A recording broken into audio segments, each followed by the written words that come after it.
নবীর কাছ থেকে চলে গেলেন, যায় তার মায়ের কাছে তার জিজ্ঞাসা করে, মা, আমার নবী মুহাম্মদ রাসূলুল্লাহ সাল্লাল্লাহু আলাইহি ওয়াসাল্লাম তিনি আমাকে বলেছেন উতুল্লি বাদা যালিকা জানি, আমি নাকি পিতৃ পরিচয়হীন যার সন্তান, আমার নাকি জন্মে ঠিক নাই।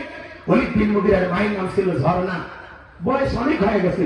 তখন চিন্তা করতেছি এত গোপন তথ্য নবী জানলো কেমনে? নবী তো জানতেন না, নবীকে জানিয়ে দিয়েছেন তিনি কে? তিনি কে? আমার ভাইরা, এই ওলিদ বিন মুগীরা তার মাকে যখন জিজ্ঞাসা করলো, তার মা তখন থেকে বলল, বাবা, ব্যবসা বাণিজ্যের কাজে তোর বাবা এতটাই ব্যস্ত ছিল, তোর বাবা টাকা ছিল, ব্যবসা ছিল, কিন্তু তোর মায়ের মন বোঝে না। ভাইয়েরা যখন বিদেশে থাকে, এলাকায় দেবর আমদানি কমে না বাড়ে, ওরা স্লোগান দেয়, ভাইয়া তোমার বক আমি যে দেব, ভেবে থাকো ভাবি কার কত দাবি, ভাই কাছে মানলো সে, আমি তো দেশে আসি।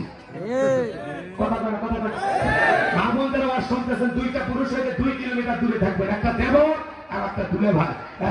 এরা হলো মৃত্যু তুল্য বিষাক্ত সাপের চাইতে ভয়াবহ।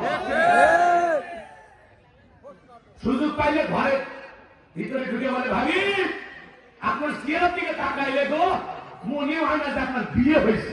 এই বদমাইশ, বিয়ে না হলে ভাবিটা কিস কামাই পাম দেয় পাম দেয়।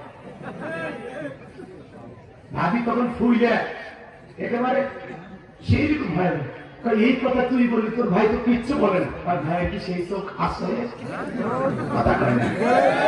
ভাবি যদি মডার্ন ভাবি, ডিজিটাল ভাবি না হয়ে আল্লাহর ভয় থাকতো, ভাবি দেখে বলতো, কুল্লিল মুমিনিনা ইয়াকুতুনা মিন আবসারিহিম, হে দেখো আল্লাহ বলেছেন মুমিন পুরুষের দৃষ্টি থাকবে নিচের দিকে, আমাকে দেখার অধিকার তোর ভাইয়ের আছে, তোর জন্য আমাকে দেখা জায়েজ নাই, ঘর থেকে বের হয়ে যা। মা বোন যারা শুনতেছেন, 4টে আমলে 8টা জান্নাতের দরজা খোলা। 1 নাম্বার নামাজ, 2 নাম্বার রোজা, 3 নাম্বার স্বামীর খেদমত, 4 নাম্বার ফরজ পর্দা। এই 4টে আমল সঠিক ভাবে করলে 8টা জান্নাতের দরজা খোলা। চিৎকার মেরে বলুন সুবহানাল্লাহ। আমার ভাইরা, ওলিদ বিন মুগীরার মা তখন স্বীকার করলো, বাবা তোর চাচা বাড়ির আশেপাশে ঘুরঘুর করতেছিল, তারা দিয়ে ভালোবাসা বিনিময় করেছিলাম, তার ফলে তোর জন্ম হয়েছে।